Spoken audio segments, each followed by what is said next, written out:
Estamos iniciando otro video en vivo en Norte Play. Saludamos a Héctor Cañizas. Fue miembro de una de las fuerzas especiales que tiene la Gendarmería Nacional, como lo es el Escuadrón Alacrán. Y ya vamos a conocer un poquito más de su historia. Actualmente se desempeña como ingeniero electrónico. Primero te saludamos, Héctor, y muchas gracias por venir hasta Norte, a este living, para charlar un poquito. Claro. No, por favor, el gusto es mío y le agradezco por el tiempo para charlar y contar mi experiencia. Muy agradecido. Héctor, contanos, primero para conocerte, cómo fue tu carrera en la parte militar y cómo se dio esto de estar actualmente desempeñándote como ingeniero. Sí, yo a los 19 años, cuando terminé la escuela técnica, la ENEL número 1, estudié acá en Resistencia. Bueno, sentí la vocación, tenía las dos vocaciones, la carrera militar y poder estudiar, seguir la carrera técnica. Entonces se me presentó la oportunidad de ingresar a Gendarmería. Entonces ingresé a Gendarmería, a la escuela de oficiales de Gendarmería, y me recibí de subalférez. Entonces, una vez que me recibí de subalférez, mi primer destino fue Posada. Entonces, dentro de lo que es la carrera militar, tenía la vocación, digamos, todo lo que es combate, digamos. Siempre me gustó lo que es combate. Me acuerdo cuando era adolescente, miraba las revistas de Malvinas, tenía mi tío, compraba las revistas y tenía los tocos así de revista y me miraba todo. Yo sabía que me gustaba, pero no sabía qué específicamente me gustaba de eso. Y bueno, después de ahí, cuando estuve en Posada, yo ya sabía más o menos lo que era el grupo de operaciones especiales. Entonces tuve la posibilidad de hacer el curso en Bernardo Irigoyen. Ahí se desarrolla un curso de operaciones especiales de monte, todo lo que es combate pero en el monte. Y después de ahí hice otro curso paracaidismo, hice curso con el Ejército de Estados Unidos de infantería, y después pude hacer el curso de fuerzas especiales. Y bueno, eso fue, digamos, toda la parte operativa, operacional, digamos. Y después finalmente tuve la suerte, porque a veces uno no tiene la suerte, tuve la suerte de seguir mi formación en la parte técnica, porque me fui becado al ejército, entonces, para estudiar ingeniería. Entonces, eso fue otro desafío también, porque nosotros teníamos un régimen de beca, que no podíamos recursar ninguna materia. O sea, podíamos salir mal, pero no podíamos recursar ninguna materia. Entonces, y tuve que hacer sí o sí la carrera en 5 años. Entonces, y yo hace muchos años que no había estudiado, salí de la secundaria, así que me tuve que abocar mucho a eso, y también fue una muy linda experiencia. Así que en estos 50 años podemos contar muchas cosas. Entre tus últimas aventuras, hay algo que tiene que ver con un desafío, pero también con honrar la memoria de tus ex compañeros que fueron a la guerra de Malvinas. ¿Nos querés contar un poquito cómo se dio? Sí, el tema fue que yo siempre, o sea, yo lo que valoro siempre de la parte de un combatiente, digamos, es que yo siempre digo que el soldado es el trabajo más difícil que hay, porque el soldado tiene que entrenarse y todo lo tiene que hacer bajo estrés. O sea, el soldado se tiene que preparar, se entrena siempre y se prepara siempre, porque algún día puede llegar la posibilidad de que tenga que combatir, y el combate siempre es situaciones de estrés, siempre estás arriesgando tu vida, siempre a veces no tenés comida, no tenés agua, y tenés que prepararte para para desempeñar tu especialidad en condiciones siempre de estrés. Entonces esa es la base, ¿sí? Y generalmente el sustento, el combustible del combatiente siempre son los valores. Cuando uno se empieza a entrenar y empieza a someterse, como te decía, tenés que hacer una marcha, te ponen la mochila, tenés que estar 3 días, cargar una determinada cantidad de kilos. Entonces ahí entran a jugar valores, ¿viste? En tu compañero, el cansancio, la ayuda, la camaradería. Entonces ahí es donde salen los valores, ¿viste? Y eso se vio de manifiesto en la guerra de Malvinas. Soldados que eran profesionales, o sea, que eran del ejército, armada o fuerza aérea, y habían otros que tenían muy poca experiencia y no tenían una formación como fueron los conscriptos. Claro.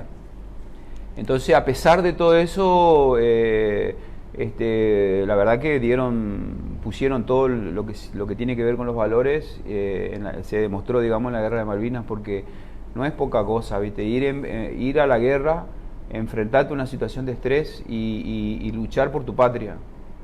Luchar por tu patria y defender los intereses de la patria. Esos son valores muy profundos que a veces uno, por determinadas circunstancias, por la vida diaria, es como que se desconecta de esas cosas y no valora. Pero yo siempre digo y recuerdo que a veces, cuando yo estaba en la primaria, la secundaria, ¿viste? Te hacen jurar la bandera, hay un acto, se canta el himno, pero se pierde a veces el sentido de la patria. Se habla de la patria y es como un sentido abstracto, uno dice la patria. Claro. Pero la No patria lo ponen somos en algo todos. concreto, ¿no? Claro, no es algo concreto, pero hay que entender de que hay que como que redefinir lo que es la patria. La patria somos todos. Tu mamá, tu hermana, tu hija, tu esposa, eso es la patria. Entonces, los soldados cuando fueron a Malvinas defendieron los intereses de la patria, o sea, nos defendieron a todos. Entonces eso es algo muy, muy profundo y ahora se habían cumplido 40 años de eso y a mí me quedaba chico hacer un acto y estar un ratito, cantar el himno, pegar la vuelta y te va. Entonces, como yo formé parte también de una preparación, entonces me quedó corto eso. Entonces yo quise hacer algo más profundo, algo como que me quede, digamos, grabado y hacer un homenaje como se merecen, ¿viste? No solamente los que vinieron, sino defender la memoria, honrar la memoria de los que quedaron, porque yo también muchas veces mencioné que no solamente son los que fueron a combatir, que eran padres, eran hermanos, eran hijos, sino que también estaban las madres, que las madres tenían sus hijos en el servicio militar, ni siquiera se pudieron despedir, se enteraron de que fueron a la guerra y nunca más los vio. Imagínate la situación de una madre que quedó el hijo allá en Malvinas, son hombres, ¿viste? Pero 18 años dentro de todo igual, son jóvenes, ¿viste? Y perder la vida y que queden allá en Malvinas es un poco duro. Entonces quería hacer algo profundo, algo que realmente esté a la altura de esa circunstancia. ¿Y qué fue lo que decidiste hacer? Entonces, mirar eso, tratar de homenajear a los excombatientes de Malvinas, hacer un homenaje, como te dije, a todo ello, y también tenía que ver con otro tema que es difundir, como te decía recién, los valores de la patria, difundir los valores. Los valores de la patria tenían que ver con llevar la bandera, el símbolo de Malvinas, y también tiene que ver con un tema de superación personal, ¿entendés? Tiene que ver con un tema de ponerte una dificultad y tratar de superar esa dificultad, porque yo siempre digo que una persona crece cuando sale de la zona de confort, ¿viste? Vos estás en la zona de confort, tenés todo, pero no evolucionás, estás cómodo, pero no evolucionás. Entonces vos para evolucionar tenés que salir de la zona de confort, ¿entendés? Y hay un refrán que siempre lo repito porque al que lo dijo porque lo sabía muy bien, que dice que no importa qué tan lejos vayas, sino lo que importa es todo lo que vos tenés que evolucionar para cumplir ese objetivo, para llegar a ese lugar, ¿entendés? Entonces de eso se trata, de todo lo que vos tenés que evolucionar para cumplir ese objetivo. En este caso para mí era un desafío importante hacer esos 1500 kilómetros en un régimen de autosuficiencia, sabía todas las dificultades que me iba a encontrar, pero era salir de la zona de confort.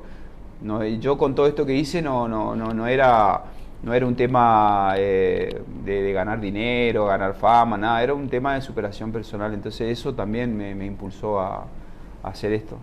Y finalmente, contarle a la audiencia cuál fue el desafío, qué cantidad de kilómetros recorriste y cómo lo hiciste. Claro, sí, los kilómetros fueron 1500, los kilómetros totales. El desafío más importante fue que era un régimen de autosuficiencia, o sea, yo tenía que llevar mi comida, yo tenía que llevar la carpa, yo tenía que llevar la bolsa de dormir, tenía que calcular si iba a hacer frío, iba a hacer calor, todo tenía que cargar yo en la espalda y llevar. Y sabía que habían zonas que no hay comida, hay zonas que entonces vos tenés que ir improvisando y día a día ir viendo a ver cómo ibas a solucionar esos problemas. Al comienzo vos vas saliendo, atravesando la ciudad y tenés miles de kioscos para comprar cosas, cargás un poco de comida, esas cosas, pero en la zona de Itatí hasta Posada me encontré con muchos kilómetros sin encontrar comida. He estado más de un día y medio sin comer, por ejemplo, que no encontré nada para comer y tenía que avanzar porque no podía quedarme ahí a llorar.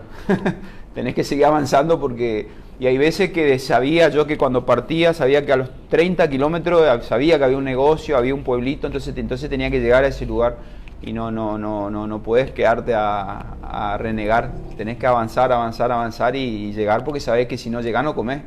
Entonces esos fueron pequeños desafíos, pero también fueron pequeñas alegrías porque todos los días era un objetivo. Entonces yo no pensaba en el kilómetro total, yo pensaba en el día a día, hoy mi meta es tal punto. Entonces yo luchaba para llegar a ese punto. Llegar a ese punto era una felicidad, llegué, bueno, listo, me acostaba a dormir, al otro día planificaba otro punto y así iba avanzando. Sabía que más o menos 30, 35, 40 kilómetros lo hacía. ¿Viste? Lo hacías de a pie y partiste desde Resistencia. Salí de Resistencia, ruta 16, Corrientes, ruta 12 y de ahí me fui hasta Posada. De Posada seguí por ruta 12 hasta Iguazú Llegué hasta el final, donde nace la ruta 101, ya llegando a Iguazú, y de la 101 atravesé el Parque Nacional. Ahí tuve que pedir ayuda a un compañero de Bernardo Irigoyen, vino porque los guardaparques me contaban que es medio peligrosa esa zona por los jaguares, los pumas, esas cosas. Yo he visto muchos videos de que hay jaguares y aparecen a veces y me dijeron que es peligroso, ¿viste? No está como para ir a arriesgarte, porque muchos de los que filmaron iban en vehículos, entonces filmaban del vehículo, pero imagínate solo con una mochila, encima son 35 kilómetros todo el parque de un terreno muy difícil y no sé si lo iba a poder pasar en tiempo antes de que oscurezca, porque no podía quedarme a pasar la noche ahí por la dificultad que te imaginabas, entonces sí o sí tenía que pasar. Y vino un compañero y me siguió, entonces ese tramo sí lo hice sin mochila, puse en el auto y yo me iba trotando y él me seguía. Y después los tramos siguientes sí, seguí solo. ¿La idea de la aventura era hacerla toda trotando o también caminando, alternando un poco? La verdad que era trotar, pero es imposible trotar todo el tiempo esa cantidad de distancia con mochila, imposible. Con tanto peso. Exactamente, con tanto peso imposible. Entonces es imposible también caminar tanta distancia. Yo creo que si yo tendría que solamente caminar no podés, porque las articulaciones, los músculos cuando caminas te trabajan de una forma. Entonces, ¿qué pasa? Exigís mucho si vos caminas todo el tiempo. Entonces, cuando vos vas trotando, vas haciendo un balanceo y tus articulaciones trabajan de otra manera. Entonces, cuando caminás, descansás las articulaciones de trotar, y cuando trotás, descansás las articulaciones de caminar. Entonces, vas haciendo una combinación de las dos, ¿viste? Y caminar, yo creo que hubiera estado muchísimo tiempo, demasiado tiempo. Me imagino que en una aventura de este tipo recibís mucha ayuda de la gente, de los lugareños. Sí. ¿Tuviste algunas anécdotas tenés para contar? Sí, porque la verdad que gracias a los medios que me preguntaron y querían saber de cómo era, qué es lo que estaba haciendo, y en Misiones más que nada, porque en Corrientes casi nadie se enteró, y acá en Resistencia tampoco, porque he hablado con algunas radios, qué sé yo, pero en Misiones sí se difundió mucho todo lo que estaba haciendo, y la gente se sintió muy identificada con el tema de la bandera argentina y con el símbolo de Malvinas. Entonces más o menos sabían lo que yo estaba haciendo, ¿entendés? Entonces encontré muchísima gente en el camino que paraba, me daba agua, y cada vez que iba avanzando parece que la gente más se enteraba, y hay gente que paró, me daba manzana, me daba Gatorade, me traía Gatorade. Me acuerdo una anécdota que paré en un lugar y hay un señor que se cruzó y me dice, estaba llegando a Bernardo Irigoyen ya, y por la ruta 101, y me dice, yo acá a 10 kilómetros tengo un restaurante, así una comida, si vos querés parar no te hagas problema, ahí parás, comés sin cargo, no te hagas drama. Y yo me iba caminando y llegué a un lugar que pensé que era ese lugar. Y fui y pregunté, hay un señor así que tiene un Fiat Uno, no, acá no hay nadie así. Bueno, no importa, me quedo acá. Y la señora me dice, vos sos el que venís corriendo, bueno, sí, quédate acá, me ofreció el lugar, como tenía un negocio, me dio de todo, jugo, todas esas cosas. Y después me dice, después al rato monté mi carpa y me quedé ahí. Y al rato viene la señora y me dice, ya lo ubicamos al señor, me dice. Él ahora enseguida va a venir y te va a traer la comida, me dice, ya lo ubicamos. Y yo no le pedí nada, o sea, ella de por sola, como yo le dije Fiat Uno y ellos se preguntaron, Fiat Uno, como en el pueblo se conocen todos, averiguó ella quién era el del Fiat Uno, averiguó, se contactó, le dijo y el hombre se ofreció y vino en auto, vinieron a traerme la comida. O sea... La solidaridad de la gente, ¿no? Sí, muy, muy solidaria la gente, la verdad que a veces la gente como que necesita a veces motivación, porque es la inteligencia social a veces que está como dormida, ¿viste? Y por eso te decía que para mí era un gran orgullo y una gran emoción ir corriendo por la provincia y llevando la bandera, porque era como que la gente iba mirando y es como que se preguntaba, ¿qué está haciendo? Entonces decía, tantos kilómetros correr por una bandera, por un símbolo. Entonces como que ahí se le reavivaba. Y todo el tiempo iban tocando bocina, paraba, se quería sacar una foto. Y a mí la verdad que me llenó de satisfacción. ¿Ninguna anécdota negativa para contar? Una negativa nomás fue que cuando llegué a Itatí en un comedor no me querían dejar entrar, porque me vieron todo así, viste, todo sucio, digamos, viste, todo transpirado, yo, viste, venía todo ahí, y quise entrar con la mochila y me dijo que no, le digo, le expliqué la situación y me dice, no, lo que pasa es que acá hay reglas, qué sé yo, y Y otros entraban con mochila, entonces me puse a hablar con la chica y le digo, escuchame, le digo, vengo corriendo, ya son 100 kilómetros que estoy corriendo con mochila, me quedan 1400 kilómetros todavía, y yo quiero comer nomás, como, descanso y me voy. Bueno, me dejaron entrar, ¿viste? Y hay otros que entraban con mochila, todo, y no le decían nada, y a mí no me dejó entrar, ¿viste? ¿Entendés? Entonces medio como que me resultó. Y la otra negativa. Empezamos mal, pensaste. Empecé mal, ¿viste? 1400 kilómetros. Sí, y después la otra que me chocó mucho, que fue muy negativa, fue, cuando ya venía corriendo, me tocó desde el 23 de marzo todo lluvia, todos los días lluvia. Yo venía corriendo con lluvia, o sea, la lluvia en realidad no me afecta correr con lluvia, lo que me afecta es cuando termino de correr y llego a un lugar, yo quiero llegar a un lugar. No importa si puedo montar la carpa, pero quiero un lugar seco, porque sigue lloviendo y yo quiero tirar mi bolsa a dormir, sacarme la ropa mojada, ponerme ropa seca, meterme adentro, calentarme, dormir un rato y después si puedo comer algo como y duermo y descanso. Y llegué a una estación de servicio, no te voy a decir el nombre porque no tiene sentido recordar eso, no es el punto ese, y yo venía ya mojado. Me saqué la mochila, entré, tomé 2 cafés, después tomé un jugo, y le expliqué al muchacho, mirá, yo estoy corriendo, estoy haciendo un homenaje, ahora ya termino mi ciclo, qué sé yo. Ahí estuve viendo ahí que usted tiene un garage y tiene una moto, ¿será que puedo dormir ahí? Le digo, porque yo mañana me despierto a las 4 de la mañana y sigo mi viaje. Y me dice, no sé, vamos a ver, no sé, porque tengo que pedir permiso. Y estuve de las 12 del mediodía hasta las 17 horas esperando de si me podían autorizar a dormir al lado de la moto, en el piso, todo sucio, encima está el lugar. Y no, si querés puedes montar la carpa allá, me decía, y estaba lloviendo. Entonces le digo, es cuestión de sentido común, le digo que, disculpe, es cuestión de sentido común, le digo que,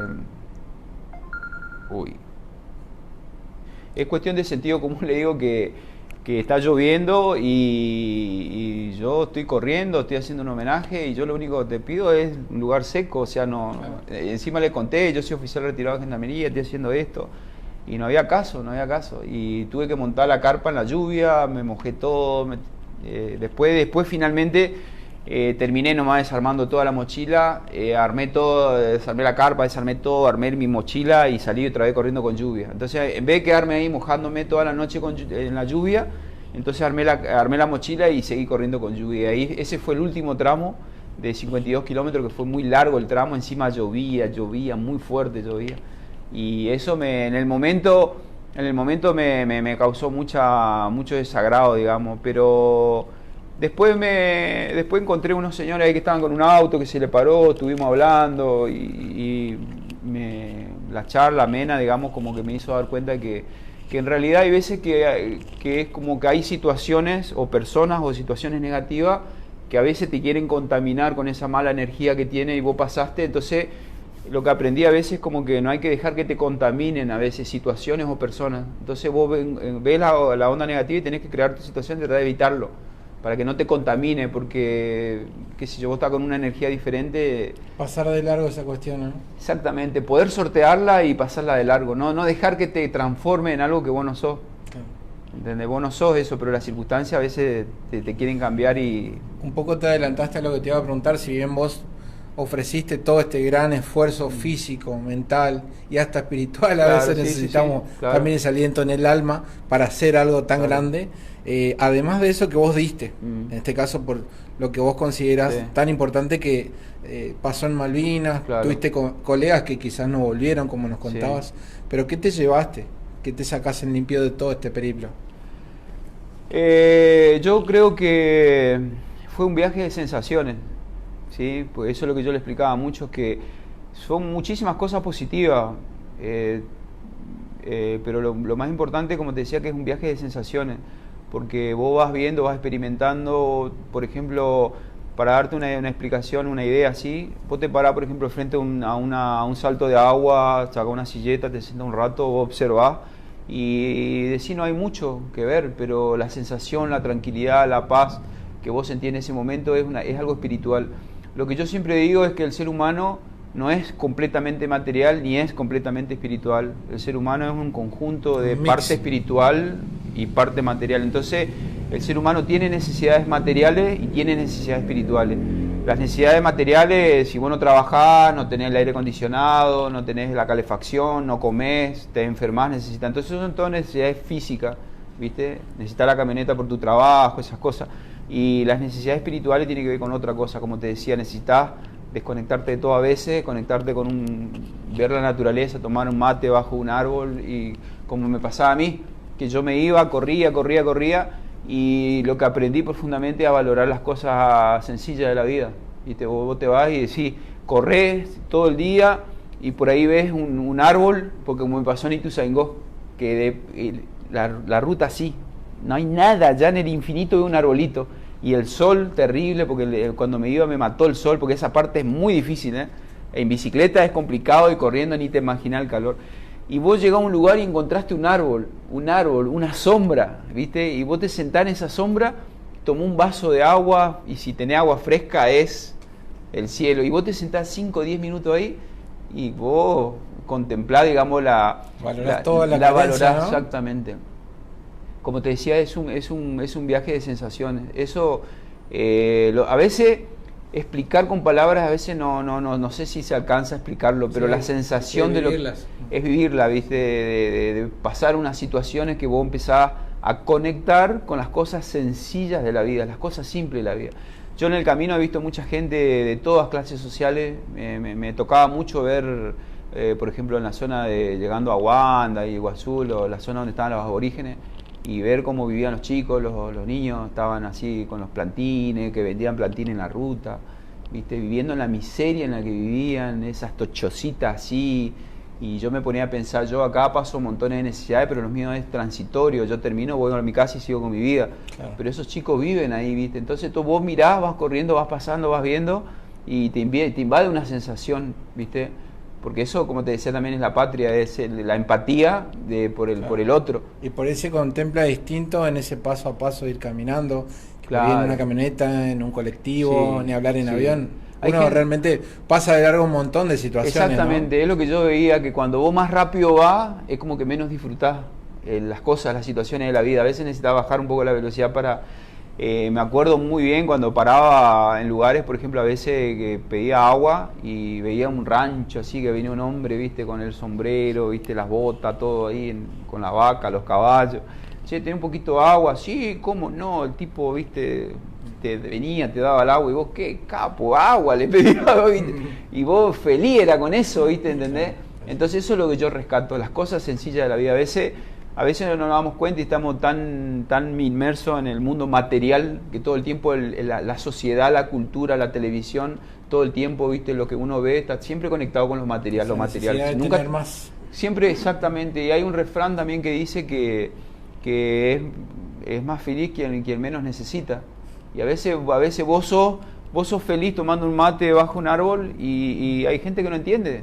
Hay gente que cree que vos para ser exitoso necesitas tener la última camioneta para ver qué tipo exitoso. Igual a lo mejor, como yo te digo, yo hice un montón de cosas y me siento a veces sin nada, disfruto un tiempo de tranquilidad, de paz con un amigo, una charla, tomamos un jugo, un mate y vos sos feliz.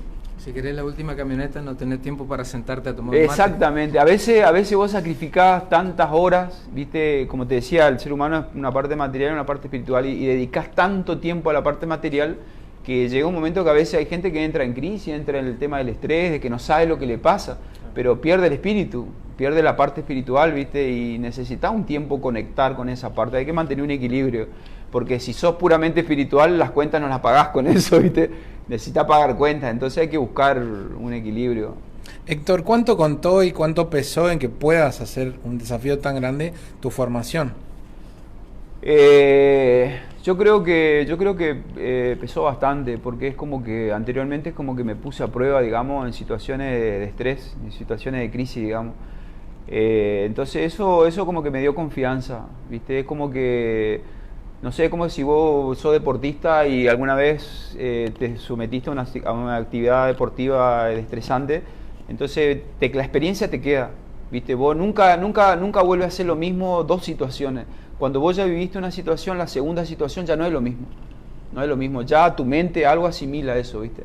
Entonces ya lo vas haciendo con otro de otra manera, ¿viste? Lo va asimilando, ¿viste? Bien. Y ahora ya vuelto a Resistencia con tus valores, Sí. con tu gente, transmitís la experiencia, les comentás, ¿qué te dicen ellos?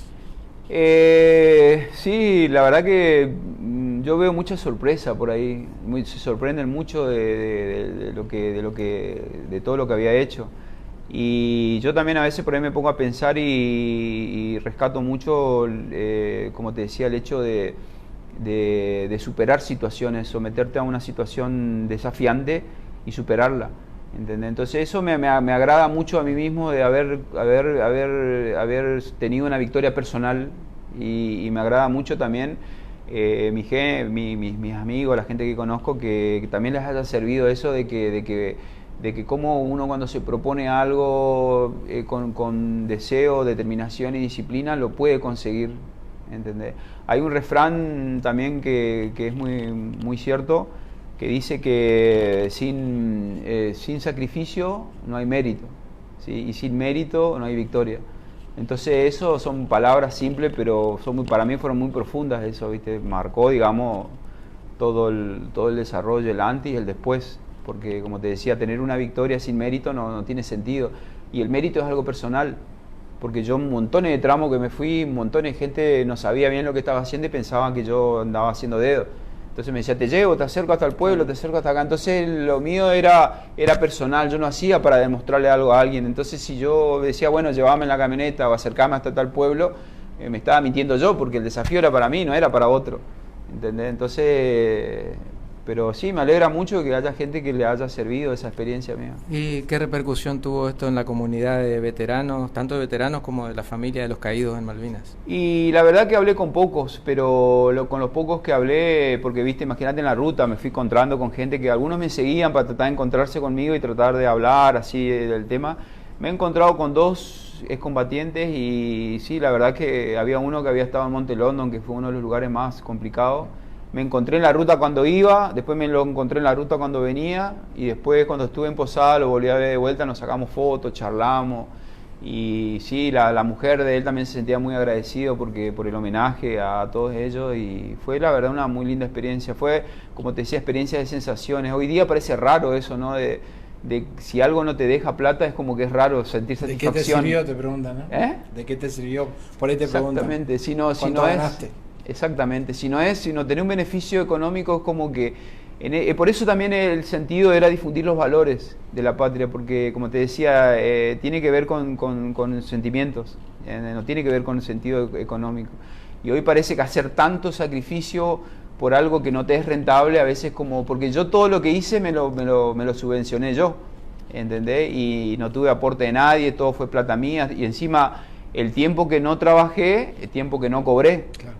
¿Entendés? Entonces, eso es otro factor que es muy importante para reflexionar. Como te decía, los que fueron y combatieron en Malvinas dieron su vida por la patria, ¿sí? Pero la patria no terminó en Malvinas, la patria continúa, la patria sigue estando.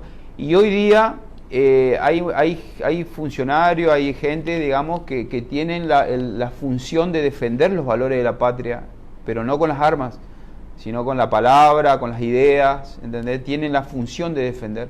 Entonces esa es una función muy importante que tienen hoy día. Y hoy día es como que veo esa falta de valores, ¿viste? Porque hay gente, como te decía, que fue y dio la vida por la patria. Y hoy día, por ejemplo, para darte una idea, después de la crisis que tuvimos de la pandemia, lo primero que hicieron en la Cámara de Legisladores es aumentaron el sueldo un 40%. No quiero entrar en ese tema, claro, pero tiene que ver con los valores, tiene que ver con la patria. Entonces por eso se me viene la idea, ¿viste? Claro, ayer por ejemplo en la provincia de La Pampa reconociendo la cobra de coimas y demás, ¿no? Claro, entonces sí, el tema nomás a mí como te decía, que la patria no murió, la patria sigue estando, y si hay gente que dio su vida, hoy día nosotros los ciudadanos, cada uno en su lugar, es como que no hay que perder de vista eso, y tenemos que seguir impulsando, porque aunque vos no seas legislador y no hagas una ley y nada, pero vos siendo buena persona y siendo buen ciudadano ya es suficiente, ¿entendés? Porque la gente que te rodea a vos se nutre de eso, ¿sí? Y eso es importante, eso también es un factor para mí para reflexionar. Héctor, yendo a la parte física, ¿sentiste alguna secuela, consecuencia? ¿Cómo respondió tu cuerpo a esta exigencia? Sí, la parte física siempre fue un factor a tener en cuenta del momento antes de salir y durante y después, siempre fue un factor ahí a tener en cuenta.